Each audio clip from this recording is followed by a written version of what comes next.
Hollywood, California, Monday, July 6th.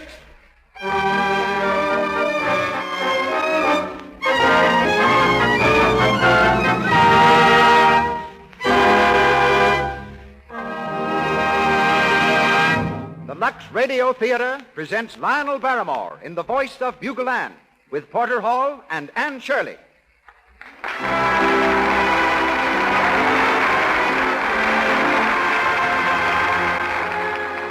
Lux presents Hollywood with Lionel Barrymore, Anne Shirley, Hal Roach, Cecil B. DeMille, Ruth Waterbury, and many others. Brought to you by the makers of Lux Toilet Soap, the beauty care used by 9 out of 10 screen stars and by so many attractive women everywhere. We also salute a distinguished audience. With us tonight, I see Eileen Pringle, Paula Stone, and Cary Grant. Welcome to the Lux Radio Theatre.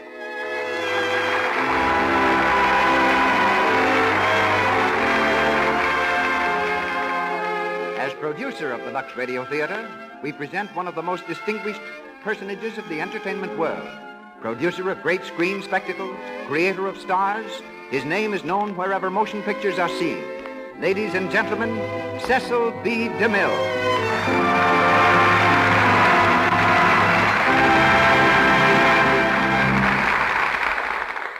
Greetings from Hollywood, ladies and gentlemen.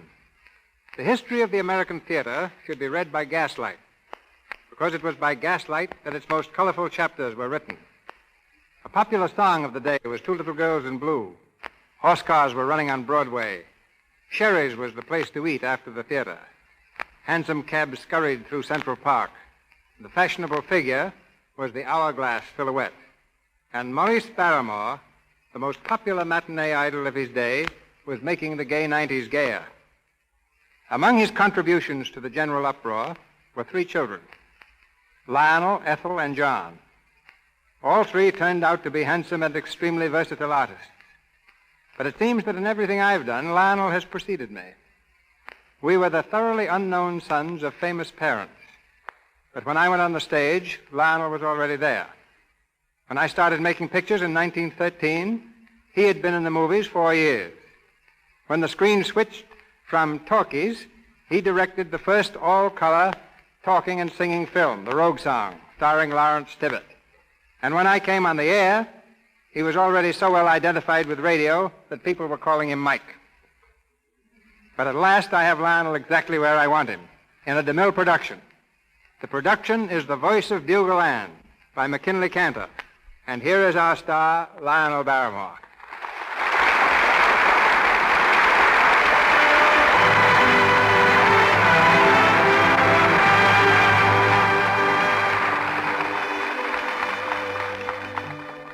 The chief sport of Missouri farmers is fox hunting.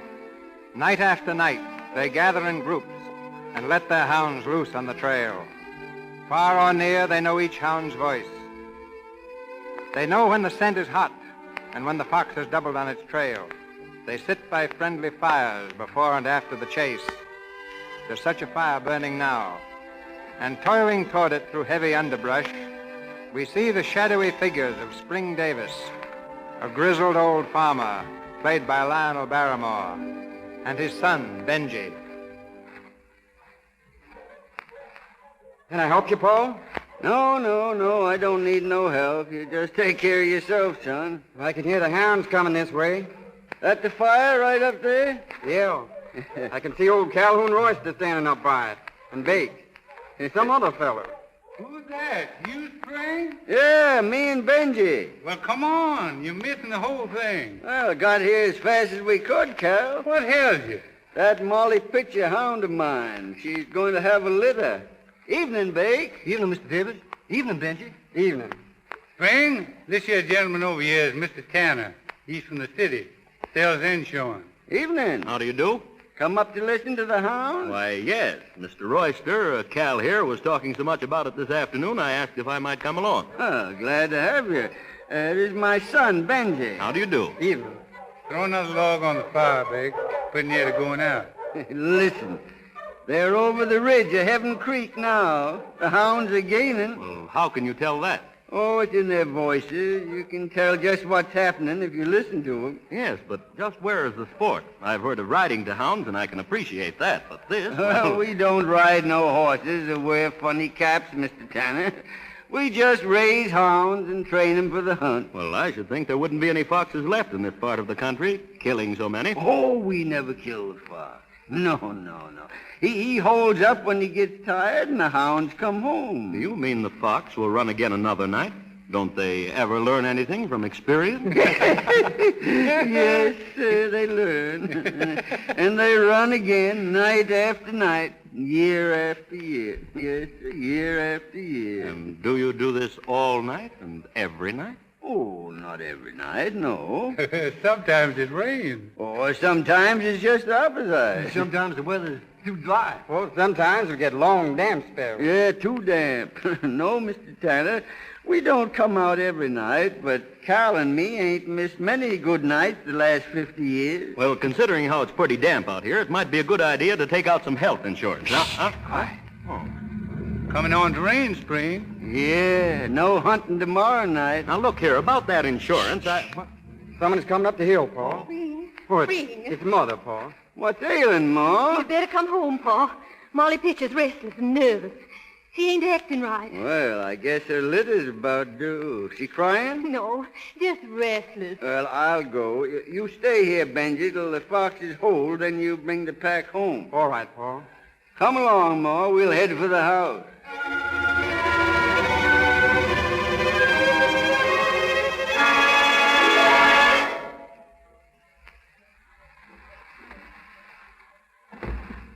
Well, Pa, I guess it ain't no use. is she stayed? Yeah. Molly was, well, she was always a timid little thing, and the lightning and thunder and being a mother was just too much. I guess so, Spring. Too bad. Yeah, too bad. How's the litter? Well, here they are, 5 of them. Let me see. Cute, ain't they? Yeah.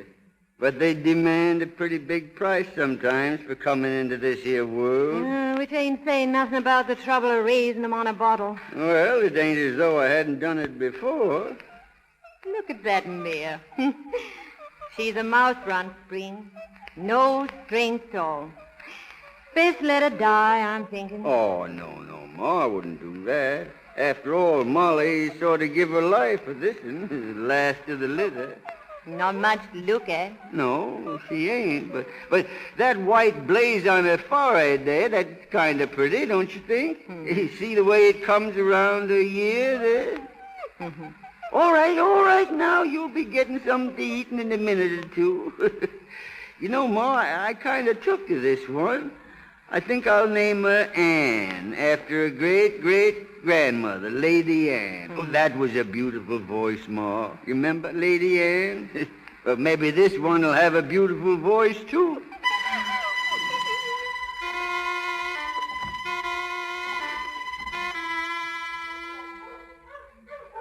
Put another stick on the fire, babe. I'm near. I'll do it. There she is. Listen, Cal. There never has been a sound like that in Heaven Creek County till that little pup come along. Well, it's the strangest sound I ever heard. Yeah, well, that's why I asked you to come here tonight, Mr. Tanner. This is her first hunt. You were here the night she was born. That makes me kind of feel like her uncle. Yes, sir. Just about a year ago it was. I called her Lady Ann then. Lady Ann, that is, till I heard her voice, the sweetest voice in the world. Clear and soft like a bugle. And you renamed her. Yeah, she's Bugle Ann now. Bugle Ann. There she is again, Pa. Heading the pack. There never has been a tune like that in any throat in Missouri. And there won't be any more like her when she's gone. Spring, you're just plumb foolish over that animal. Well, why wouldn't it be? I waited a long time to have a hound like that. Yes, sir. Well, I should think it'd be worth it. Well, you see, sir, it's a matter of breeding good hounds and understanding them and kind of, well, being fond of them. Yeah, their turn. Yeah. Swinging up past old Camden place. Yeah, I heard someone's moved into the old house. I ain't heard. No, I have, and I've been meaning to speak about it. Yeah, Bake? It's some of the Camdens that's moving in up there. They're coming back home. The Camdens was great hound people in their day. That's 20 or 30 years ago. Yeah, but this is the son-in-law of the old Camdens, and his name's Terry. And he aims to raise sheep. Sheep? Well, that means a fence. Sarah Lance's pa was at the lumber yard, and this fella Terry was there. He was ordering posts and wire.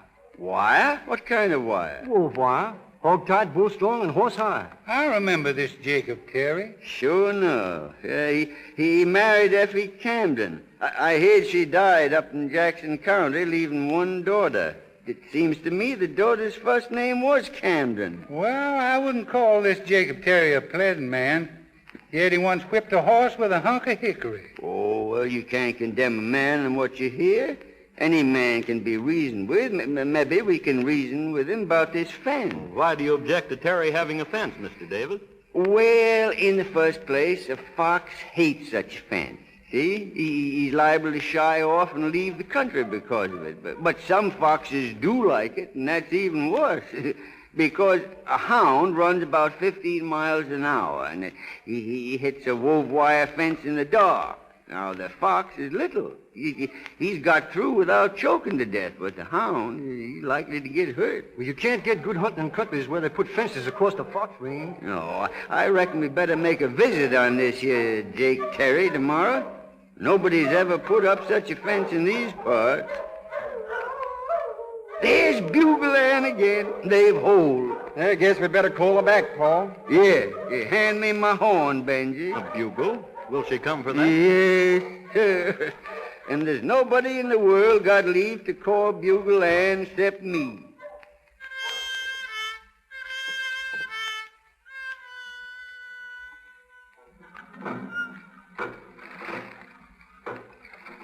Camden, where are you? Here, Father, getting some water at the pump. Well, hurry up about it. There's a lot of work to be done around the house this morning. Yes, Father.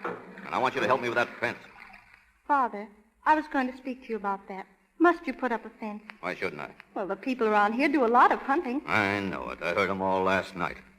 There'll be no hounds running over my property. We're going to raise sheep. I love the sound of hounds. It's really beautiful. Rubbish. I can't stand the sound of them, the sight of them. Or the fools that make a fuss over them. Oh, but it's just a game, Father.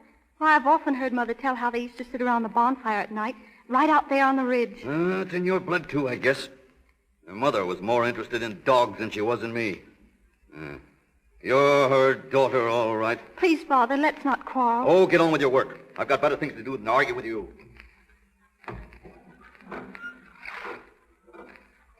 Good morning. You're Miss Camden, I reckon. Yes. Well, I'm Springfield Davis. This is my son, Bengy, and this is Cal and Bake Royster. How do you do? Man. We are neighbors, Miss Camden. We'd like a word with your father. Well, what is it about? Well, it's just that we wanted to discuss a little matter with him. Oh, Who are all these people, Camden? they want to speak to you, Father. What do you want? Mr. Terry, we heard you was going to put up a wove wire fence around your land. Well? Well, a hound can't get through that kind of a fence, Mr. Terry. It's sure to get hurt. If they get hurt, it'll be their own fault. I'm going to build a fence, hog-tight, bull-strong, and horse-high, to keep hounds out. Father, please. Be quiet. Now, nobody has ever put up such a fence in these parts. Well, mine will be the first, then. And if any hounds do happen to get through, I'll shoot them down. Well, now, I reckon nobody who was married to a Camden had hurt a hound. I'll do what I like. It's my property. Father, don't. I told you to keep quiet. Now, you pick up that bucket and take it into the house. Yes, Father. Well, let me help you, Miss Camden. You don't need your help. But You put down that bucket. I'm only trying to help. You heard what I said, Joe. Don't say it. Put it down, Benji. We're going now. Yeah. The sooner you get out, the better. And there's something else you better understand before you clear off. A hound ain't the only thing that's going to get hurt if it comes sneaking around my property. There ain't nobody going to get hurt, Mr. Terry, unless you say so.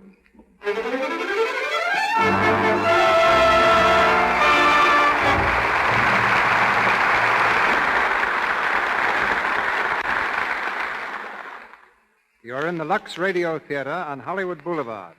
Our play, The Voice of Bugle Ann. Our star, Lionel Barrymore. We shall resume the play in just a moment.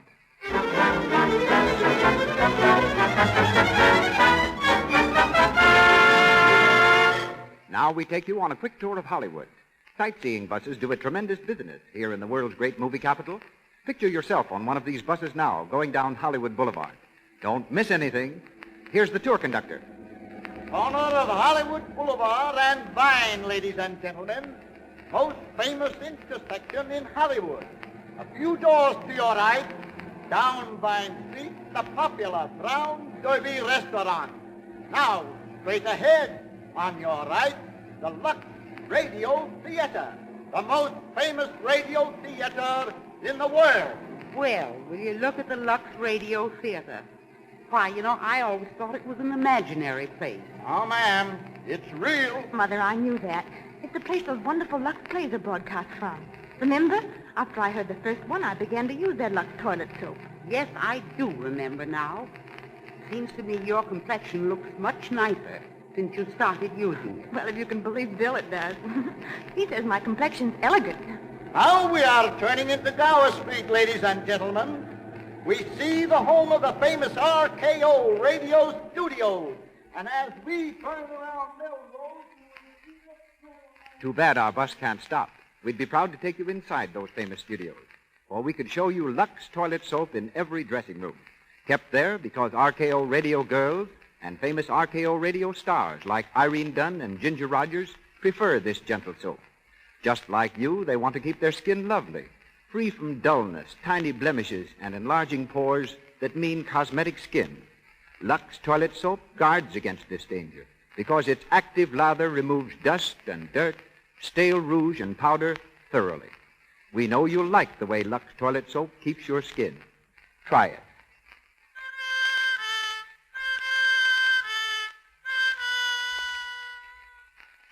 Now we return you to Cecil B. DeMille. We continue with the voice of Bugle Ann, starring Lionel Barrymore.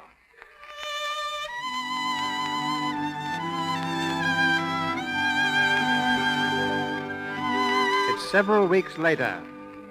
Bengy and Camden have been seeing each other almost every night. They stand together now by the rail of a rustic bridge, gazing into the stream below.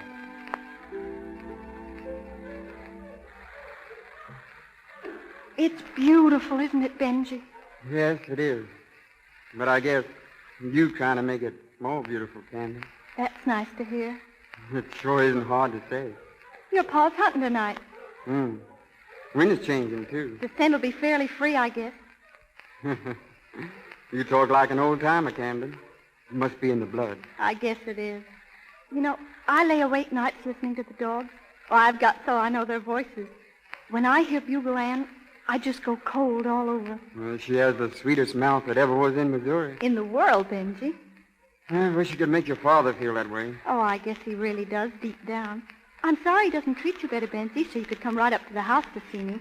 I don't like you sneaking around behind his back. Well, I gotta see you somehow. Oh, you've done your best, Benji. Oh, it isn't that Father's mean, really. He's just unhappy. Well, I'm sorry you are, Camden. Not when I'm with you. Camden, honey, what are we gonna do? I don't know, Benji. It's awful this way. It's all so hopeless. I know. Listen. They're heading over toward your place. I hope they have sense enough to keep away from that wire fence. Oh, Benji, if they ever ran into it. I think I better go find Pa. If Bugle Ann ever gets hurt, he won't be responsible for anything. Benji, I'm worried. Well, I'll be all right. Come on. You can drive me back to the car in your place. I'll walk on from there. Benji, you won't let there be any trouble, will you? Not if I can help it, honey.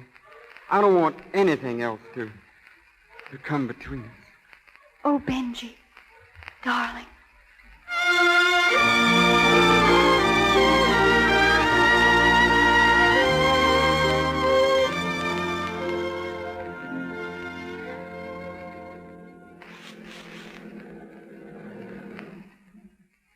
Thanks, Camden. I'll see you tomorrow. Wait, Benji. Well, what is it? Look over there by the fence, those men. It's Paul. Something's happened. Come on. I'm telling you once and for all, Spring Davis, get out of my pasture and get out now. You can put that gun down, Mr. Terry. It don't scare us at all. I come in here after my hound. Well, it ain't here. If If it was, it's got no business among my sheep. It's Bugle Ann. She wouldn't hurt nothing. But she's so small she could come through your fence when a fox brings her here. Yeah? Well, get this straight, old boy. I'm going to raise sheep, and I don't care a hang for all the hounds in Missouri. Now, you keep yours off my land, or they'll get a dose of number 10 shot in the hind end. Well, what's the matter, Paul? Something's happened to Bugle Ann. I can't find her. You can get out of here, too, Bengy Davis. There's more than just hounds give me a peeve, and you know what I mean. If you're talking about Camden, Mr. Terry... I am. And if you know what's good for you, you'll stay away from her. Listen! Listen to that. It's Bugle Ann. Yeah. Mr. Terry, I'm glad for both of us that Bugle Ann's out there running safe and sound. It's a good thing for you she's out there and not in here. Foxhounds and Davises, they're all the same breed.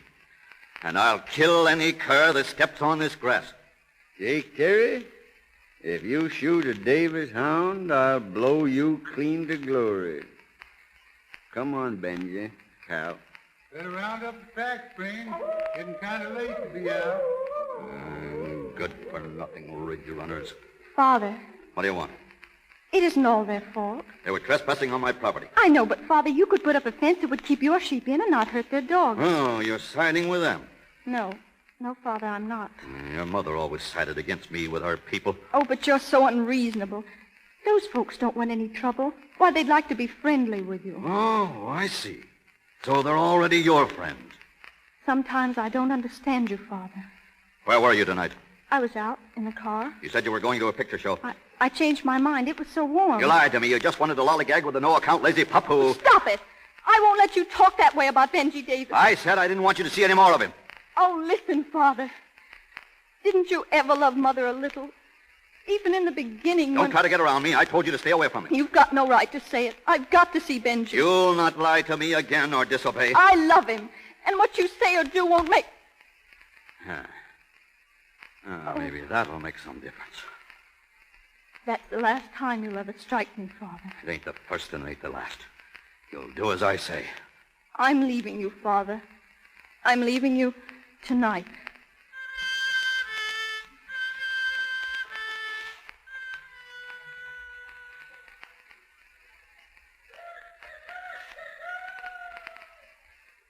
Where are you going, Paul? To call on Jake Terry. For that gun. Ain't going to take a gun, Spring. Bugle Ann can't be dead. You hear it yourself up by Terry's pasture. That was earlier, Ma. I called her all last night, but she didn't come to me. You think Terry shot her? I ain't sure, Ma, but me and Cal and Benji is going up that way this morning to look for her, and if she's there... Oh, Spring, I wish you wouldn't. Oh, you just leave this to me. I know what I'm doing.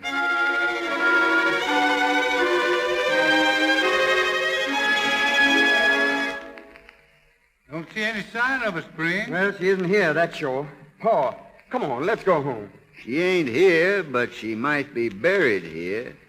Why, what do you mean, Paul? You remember, Cal, how Bugle Ann caught her foot in that rat trap before she was weaned? Sure. Everybody knows that. But one gone toe never bothered her. Her track was always plain, Cal. I've been looking for her track up here, and there it is. Oh. Right there in the mud. You see it, Cal? Plain as daylight. Uh-huh. I reckon it'd stand in court just like fingerprints and such. She passed here on her way home, and Jake Terry shot her. Wait, Paul. Get out of my way, son. Come back here, Paul. I want to see Jake Terry. Wait, you don't know what you're doing. Let me go. He killed Bugle Ann. But you can't act hasty, Paul. Hasty? If I'm looking for rats in my granary, I don't sit down and wait for 'em. Give me that gun, Spring. Let go. You never bred Bugle Ann, did you? She was mine. There's Terry on the porch. He's got a gun, too, Spring. I told you to stay off my place, Spring Davis. What did you do with it, Terry? What did you do with Bugle Ann? Get out of here, you old devil. You better answer me. I never killed your dirty hound, but I'll put some slugs into you if you don't get out of here. Look out, Paul. Oh, you hit him. I reckon I did.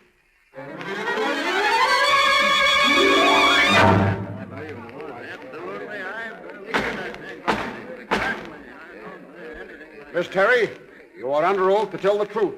You know that.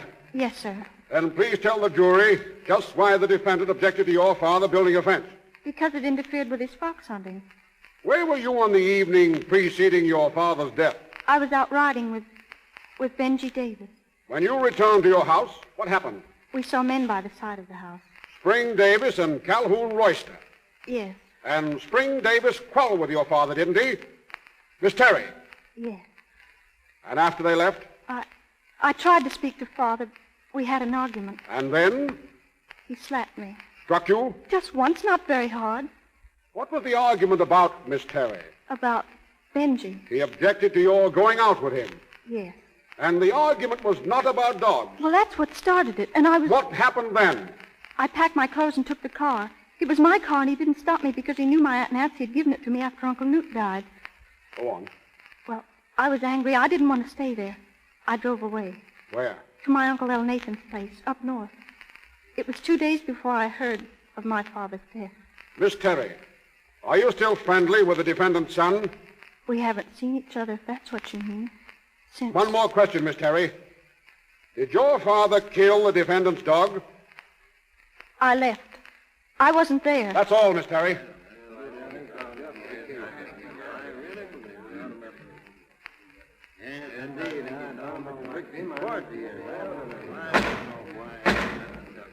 Now, Mr. Davis, tell me this.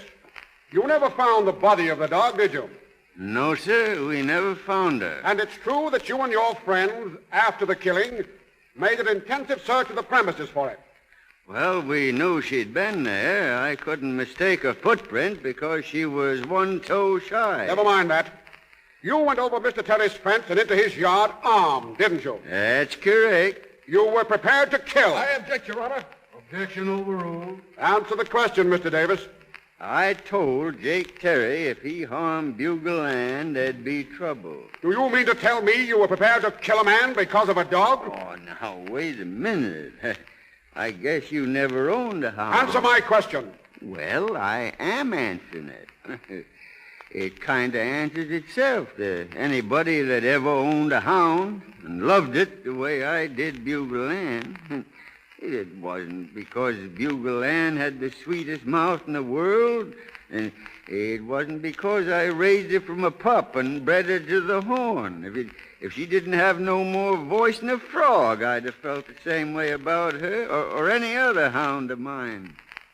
Jake, you may remember what Senator Vest said about a dog. I reckon you do. He was a lawyer, and he said what he had to say in court, the same as I'm talking. He could talk a whole lot better than I can. What he said was this. The best friend a man has in this world may turn against him. His son or his daughter that he's reared the best way he knows how may turn against him. The people who hoorah and cheer when everything's going good will be the first ones to heave a rock at him when he's down. The one absolutely unselfish friend that a man can have.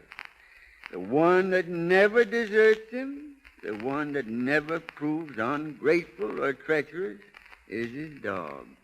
Yes, sir. A man's dog stands by him rich or poor, sick or well. He'll sleep on the cold ground with the wind blowing and the snow driving. It don't make no difference to him so long as he's there by his master's side. He'll kiss the hand that ain't got no food to give him. He'll guard the sleep of a pauper as if he was a king. And when all other friends desert, he sticks.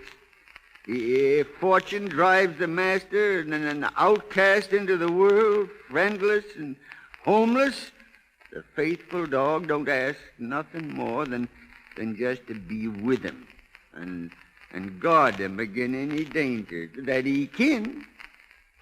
And when the last scene of all comes, and he's laid away in the cold ground, no matter if all his other friends go on their way, there by his grave you'll find the dog. His head between his paws, and his eyes sad but open and watching, faithful and true right down to the very end. Yes, sir. Oh, I seen it more than once. I'd kill a man if he killed a friend of mine without no reason, and a hound is as much a friend as any man, except he ain't got none of a man's fault. Yes, sir. I ain't denying I killed Jake Terry, 'cause he killed Bugle Ann. I didn't want to do it, Judge. I just had to.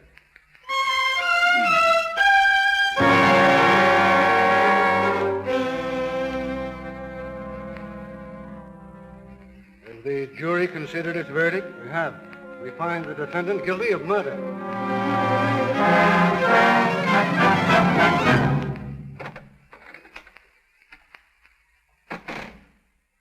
Sit down, Cal. Sit down. These cells ain't much to look at. I guess the best they can do. Here they're going to give me my sentence this morning. That's why I come, Spring. Yeah. Well, now, there's no use grieving about it, Cal. Reckon there's nothing else the jury could do, seeing as I killed him and didn't deny it nohow. Oh, they might have taken into account how you was provoked. He killed Bugle Ann, didn't he? Yeah. And he would have killed you, too, if you hadn't have given him the death shot first. Yes, well, now, don't worry about me, Cal. It ain't going to be so bad up there in Jeff City. A lot of men stand it, and they ain't no tougher than me. I'm sorry for Ma and Bengy, though. You'll do what you can for him, Cal. You know I will, Spring. To tell Bengy that Camden's really a fine girl, and I hope maybe someday it'll work out for him. It's much worse for them two young uns than it is for me. You know, Cal, I ain't done much reading lately, and this will give me a sort of chance to catch up. Oh, I'll send you the Red Ranger and the Hunter's Horn to read. Oh, now that's mighty fine of you, Cal. Spring, No, sure. Don't feel bad, Cal. It's all right. It ain't nothing. I'm kind of looking forward to the chance of getting myself in good physical shape again. I heard they got a lot of exercise up there. I reckon I've been setting out in the wet too much nights. Guess I won't be setting out nights up there much. All right, Davis. They want you in the courtroom. Yes, sir. Say, Cal, I'm kind of nervous about this. You know, I never was sentenced before. You go ahead, Cal, and tell Ma and Benji not to take it too hard. Goodbye, Spring. Goodbye. I'll do the best I can. Yes.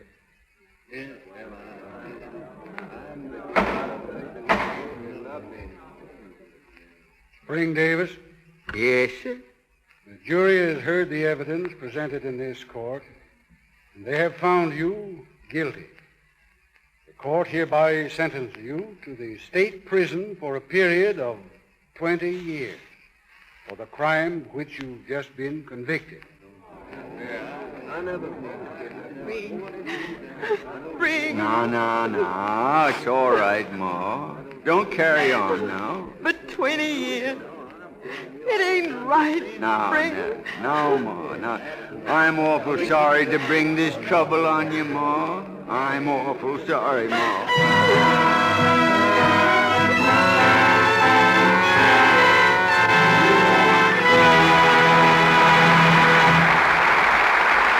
Pause for station identification. This is the Columbia Broadcasting System.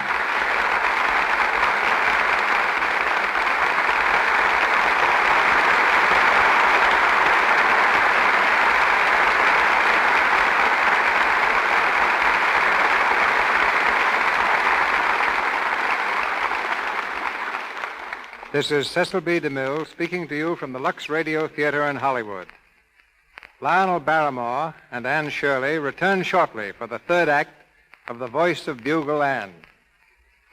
Line for line, more news is printed about Hollywood than any other community in the world. Affairs of state are taken off the front page to make way for Shirley Temple's newest tooth or Greta Garbo's search for solitude. And magazines make public the private lives of our stars.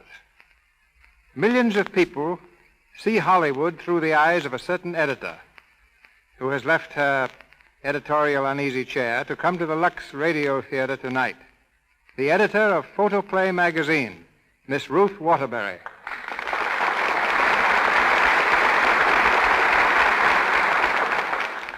Thank you, Mr. DeMille.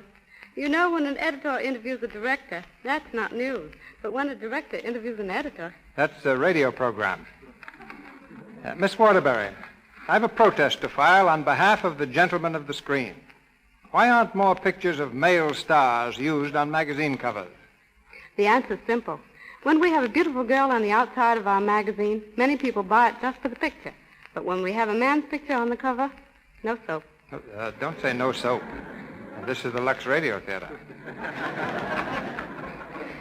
What I mean is, we have to have women's pictures because the majority of our readers are women.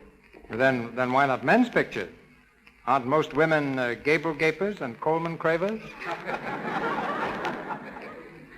We've had men on covers and eaten magazines for months thereafter.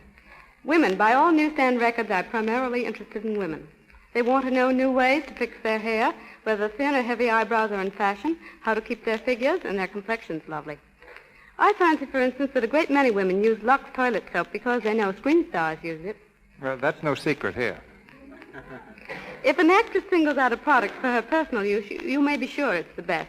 Yes, when the stars take the cake, I mean when the stars take the cake... Miss Waterbury, just one. What you're trying to say is, when the stars take the cake, Lux is the cake they take. In any event, Hollywood is teaching women the tremendous importance of personal appearance, and it's teaching the world that glamour is not a quality you're necessarily born with. In other words, you, Mr. DeMille, the great glamour creator, know that glamour is just learning how to emphasize one's own personality. This, I believe, is why Hollywood today is dominating the news of the world. It is every woman's inspiration. It is teaching every woman how to emphasize her own best points. Thank you, and good night. Good night, editor.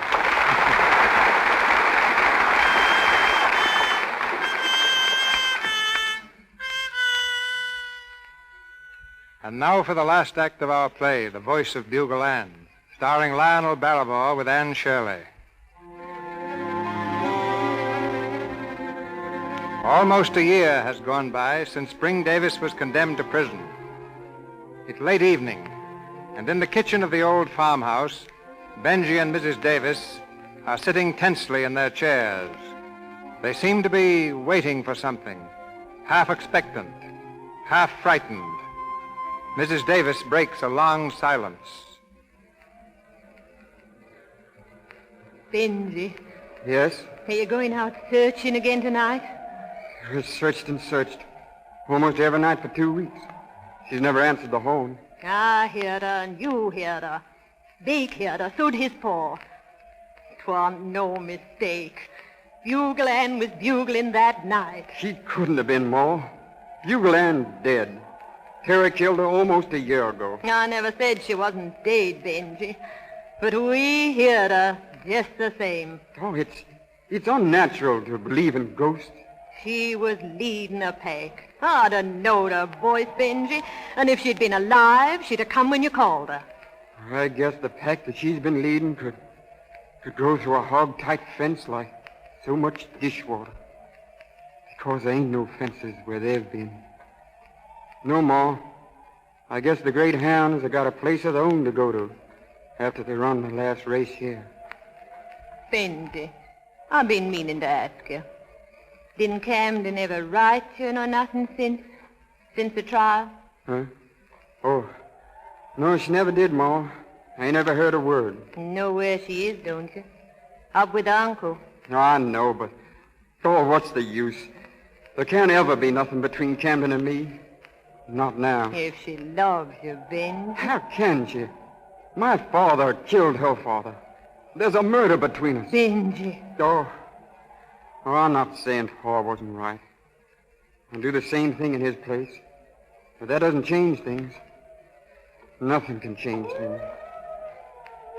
Bengy. Shh. There it is again. She's back, Bengy. She's come back. Don't say that, Ma. Ma, it isn't possible. Possible or not, Bengy. That's the voice of Bugle Ann.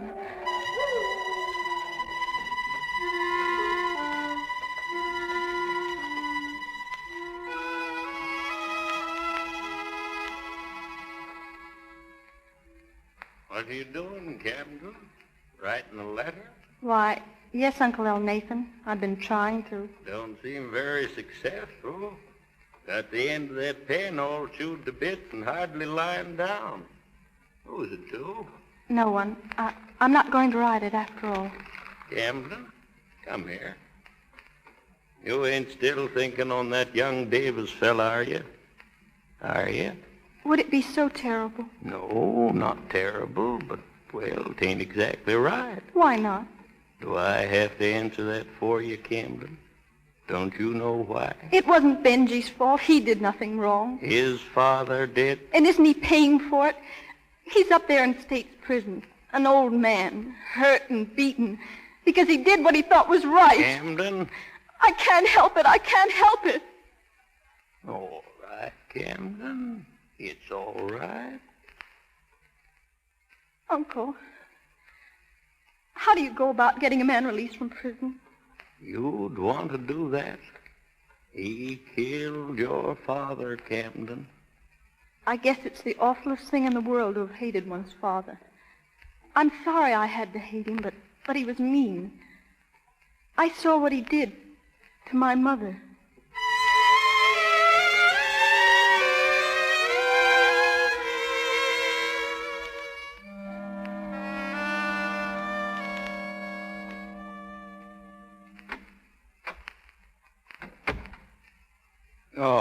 Come in, Davis. Thank you, sir. Thank you. They tell me you want to see me, Warden. Yes, I suppose you're wondering what it's all about. Well, about the only thing I could figure was maybe I wasn't doing so well as a gardener. Maybe you was sending me to some other prison. No, nothing like that.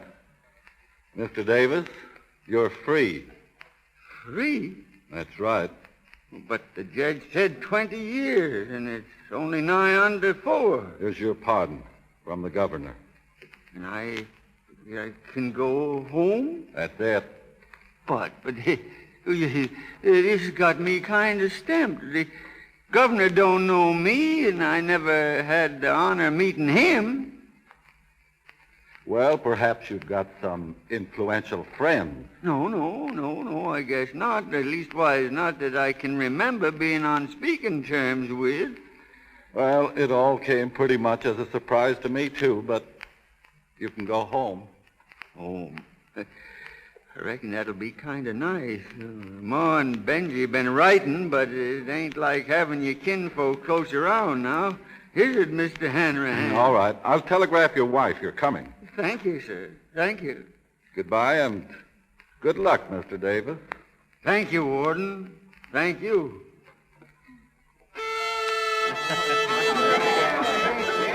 Take your partners for the dance. Swing your partners. It's mighty nice of you, Ma, to have all the folks over. Oh, we're so glad to have you home, Pa. It's a real celebration. How do I look? Am I all right to go downstairs? Yeah, let me fix your tie. There, that's better. You can come down anytime you want to now. We'll have dinner whenever you want. Well, son? Pa, I want to speak to you. Now? What about? Well, I closed the door. Pa, I got something I want to show you. What, Benji? Look, Pa. Dog's collar. Bugle Ann's collar. That's right, Pa. Bugle Ann's collar. Where'd you get it? Where is she? Now, sit down, Pa. Sit down and be calm. And... You found Bugle Ann, and you never wrote it to me. Now, take it easy, Pa. Where was it? Where? Up in Bachelor's Timber. We never found her until last September. Bachelor's? No, couldn't have been up there. Yes. She was caught right in that old rusty wire windbreak down near the shack. Caught in the wire? Strangled? Yes. How long she been there? You couldn't tell, Pa. If it hadn't been for the collar, I wouldn't have known it was her. Maybe a year she was there. Maybe a lot more. Then Jake Terry never done it. Well, maybe Bugle Ann run up there after he shot her. Or maybe... Oh, stop your foolish talk. Well, that ain't the whole story, Pa. There was a time, the 1st of June, after you went up there, when we heard her bugling in the woods beyond Heaven Creek. She was alive then. Yes. But 3 nights ago, the night we heard you were coming home, we heard her again, Pa. 3 nights ago? We heard Bugle Ann. There was a time when I'd laughed my head off at that, but I've had plenty of time to think these last 4 years. There was funny things in the Civil War, boy. My father told me about, and there's been funny things other times. Now, I don't say you heard Bugle Ann the other night, but you did hear something. Mighty often I thought I heard her clear off in Jeff City. 3 nights ago you heard her. Yes. Not since. Well, there's been rain. Well, there ain't no rain tonight. Oh. We listen tonight, Benji. You and me and Cal and Bake, like we used to. I'll have my horn along, and if I hear her voice... Oh, listen. If I hear her voice, I'll call her home.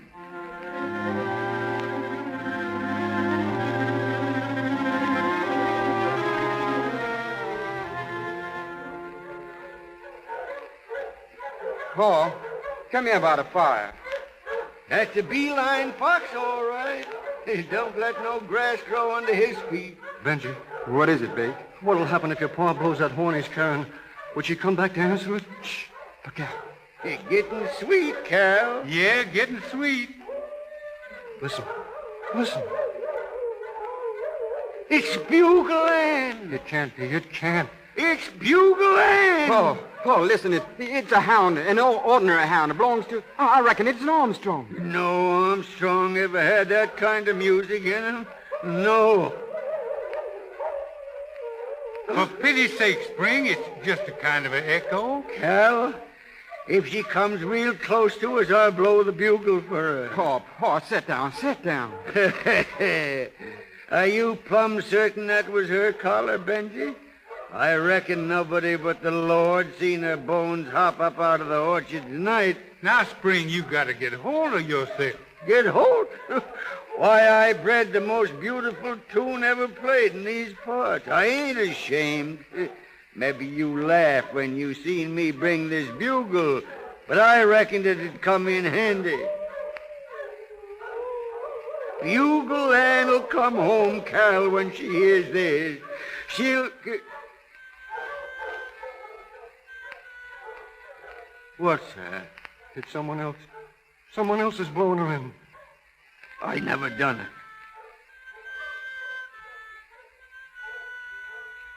I never gave no one else leave to blow her in. Well, where'd the call come from? Up on Heaven Ridge, your path.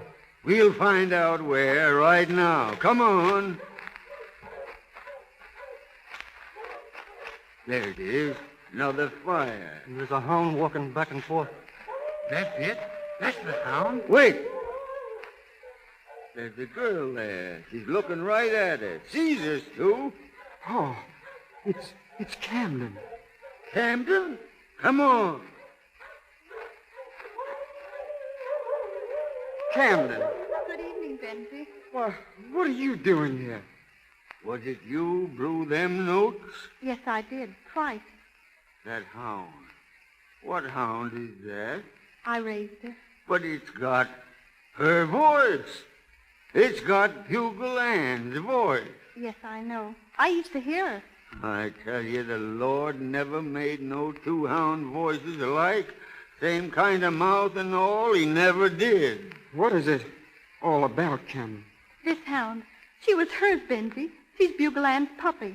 There were 4 more, but only this little one had the real bugle mouth. Bugle Ann? She never had no pup. Mr. Davis, my father never killed Bugle Ann. Ah, we know that. The boys found a skeleton over there by Bachelor's, and they heard her voice in the woods. But I still say she never had no puppies. That night, I drove out of the yard just like I told in court. Bugle Ann was coming past the gate. I couldn't see her in time. I couldn't. It was an awful sharp turn, and I ran over her. I got out and picked her up.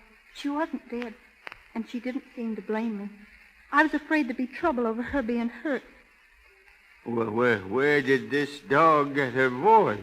I took her up to Uncle L. Nathan's in Jackson County. After we heard what had happened, I didn't dare tell the truth. It would have been worse for you if the jury knew that Bugle Ann wasn't really dead at all. Go on. Please, Camden. I nursed Bugle Ann back to health. There were 5 pups, but, this one was like her. What happened to Bugle Ann? She waited till they were weaned. Then she left one night. There was a moon. She wasn't strong enough to run, but she did go away. We traced her 15 miles next day, then lost her for good. Likely she was heading for home when she struck a fox and you folks heard her. We never knew she was dead for sure, but we always thought she'd been killed trying to get back home. Benji says he heard her bugling 3 nights back. That was the dog here. I came out thinking you might be in the timber. You knew they let me out of prison? Why, yes. How'd you know? Well, I just knew, that's all. You ain't got prophecy nor second sight? Say, maybe you're on speaking terms with the governor. No, I wouldn't call it that. But you had something to do with his pardon? Why, plain as you know. Speak up, child. All my folks weren't Terrys. There was some Camdens. That's right. They might have counted for something when considering a pardon. The Camdens mean something in this state. Why, even yet. Some of them are in the legislature, and the governor listens to them when they want something as much as I wanted you to be free. You did it, didn't you? Oh, I just did what I could. I told them about Mr. Davis. Well, thank you, Miss Camden. Oh, please. Hey, this little hound here. Hey, she's kind of taken to me, I think. Look at her, sniffing around. Well, I reckon you 2 youngsters got things to talk over. Well, I have. Camden. Not now. But it's going to be all right, isn't it? If you want Benji. Sure he does. He's been mooning around ever since you left, his mother tells me. Well... Wait, Mr. Davis. I brought the dog for you. I'd like you to have her. For me? Well, that's mighty nice of you. I trained it at the horn, just the same as Bugle Ann. Well, what you call her? Little lady. Little lady, huh? Well, you've got quite a mouth, little lady. And spotted just the same as your ma. She's got the same voice. Yeah. And it's going to sound mighty pretty. Coming clear across the hills. Mighty pretty, little lady.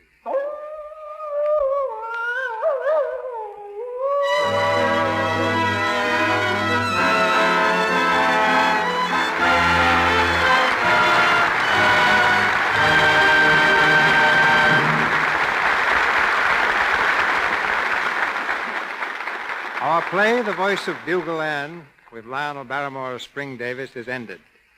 But in a moment, you'll hear him again as Lionel Barrymore. When I came to Hollywood in 1913, the first man who asked me for a job was a cowboy extra. I still have the notebook in which I wrote his name, Hal Roach.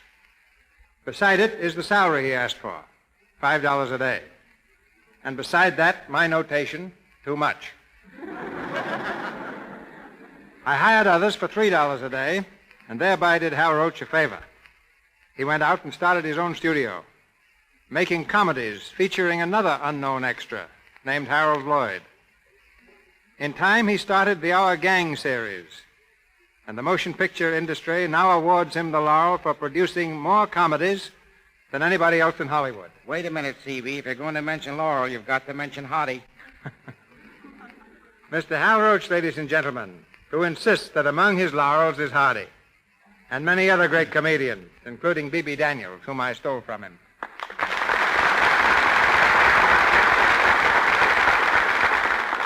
GCB, I'm as nervous tonight as that cowboy who asked you for a job. Why nervous? You've graduated from cowboy to polo player. Don't blame that on me. It's my horse's fault. Can I help it if he was ambitious? He was more ambitious than some of the horses that run at your Santa Anita racetrack. You've picked many winners for films. You've developed the most famous group of youngsters in the world, our gang. But your greatest achievement was changing the custard pie from a harmless dessert to a deadly weapon. But you have developed the most famous character in Hollywood. Which one? The Yes Man. Never heard of him. Yes, Mr. DeMille. Where do you get your child actors? Well, I went through raising those kids. At first, I couldn't get actors for our gang. People didn't want their children in films, and the slogan in Hollywood was, "Mothers, hide your children. Here comes Hal Roach." But now, after 17 years, the situation's reversed, and the slogan in the studio is, "Hide Hal Roach. Here come the mothers." Now, you created a lot of laughter in those years, and millions of people have relived their childhood seeing those comedies on the screen. You're more than a great showman, Hal. You make people laugh and forget their troubles. I can say the same thing for you, C.B. Barnum had the greatest show on earth, but you've got the greatest show on the air. I'll be listening every Monday night. But before leaving, I'd like to answer a question asked by countless of fans. Who is going to play opposite Patsy Kelly since the untimely passing of that great comedian, Thelma Todd? I think her successor is one Thelma would have chosen herself, Lita Roberti. So long. So long, cowboy. Few people know that besides his achievements on the stage, screen, and radio, the star of tonight's production is an etcher, pianist, and composer of distinct ability. Hollywood's most civilized actor, Lionel Barrymore.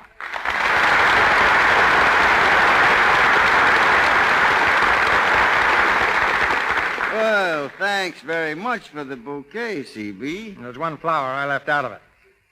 We all know you're a great actor, but few of us know that you invented one of our most important mechanisms, the movable microphone. Well, somebody had to do something. You see, ladies and gentlemen, in the old talkie days, microphones were stationary. They were concealed in places like bookstands and floor lamps, and it was pretty embarrassing for a player to walk over to a vase and say, "Darling, I love you." So I putted around with a few wires and screws and gave us an instrument which follows the player and picks up every word naturally. I hope you remembered to patent it. You know, Edison forgot to patent all the rights of the motion picture machine. That little oversight cost him many millions. But if it hadn't been for that invention, I wonder where you and I'd be right now. Well, you'd probably be writing and directing plays, and I might be a commercial artist. I remember you once deserted the footlights and turned painter, but the paint didn't stick. Now you're an actor and the son of an actor. Well, I guess so. Blood must be thicker than watercolor. I'm looking forward to seeing your portrayal of Andrew Jackson in your next picture, The Gorgeous Hussy. It's going to be quite a change to see you without whiskers. Well, I've been wearing beards and mustaches so long I'd almost forgotten how I looked myself. It's a real relief to be able to wash my face again. With Lux, I hope. Lux? Why, you can't turn around in Hollywood without running into that soap. In one picture, I'm Norma Shearer's father, and she uses it, and then I'm some other girl's uncle, and she uses it. And now I come over here, and there's a broadcast about it. Even Anne Shirley, who played in tonight's show, uses it. I certainly do, Mr. Barrymore. My complexion is no better friend than Lux toilet soap. You see? That's all I hear. Lux, Lux, Lux. And why do you listen? Well, because I like it, too. Good night. Good night. Good night, Mr. Barrymore and Miss Shirley, and many thanks. Mr. Barrymore appeared through courtesy of Metro-Goldwyn-Mayer, Anne Shirley, RKO, Louis Silvers, 20th Century Fox, and Cecil B. DeMille and Porter Hall, Paramount. And here is Mr. DeMille with word of next week's play. Next Monday night, the Lux Radio Theatre stars Marion Davies and Joel McCrea in the story of a tempestuous waif, The Brat. It's an exceptional entertainment we've chosen for you, with one of Hollywood's brightest stars in one of Broadway's most brilliant successes. This is the Columbia Broadcasting System.